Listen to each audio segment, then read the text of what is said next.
نے کہا کہ اچھا اگر تمہارے سامان میں وہ پیالہ مل گیا تو پھر اس کی سزا کیا ہوگی؟ تو حضرت یوسف کے بھائیوں نے جواب دیا کہ یعقوب کی شریعت میں اس کی سزا یہی ہے کہ چور کو اس شخص کے سپرد کر دیا جاتا ہے جس کی چوری ہوئی ہوتی ہے۔ سب کو سامان کے سمیت حضرت یوسف علیہ السلام کی خدمت میں پیش کیا گیا۔ وہاں سب بھائیوں کے سامان کی تلاشی ہوئی اور آخر میں بنیامین کے سامان کی تلاشی کے دوران وہ پیالہ ان کے سامان سے برآمد ہو گیا۔ جرم ثابت ہونے پر بنیامین کو ساتھ جانے کی اجازت نہیں ملی۔ یہ صورتحال ان بھائیوں کے لیے نہایت حیران اور پریشان کن تھی۔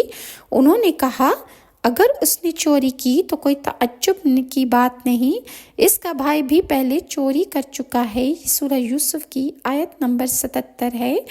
دراصل حضرت یوسف کی پرورش ان کی پھوپھی کیا کرتی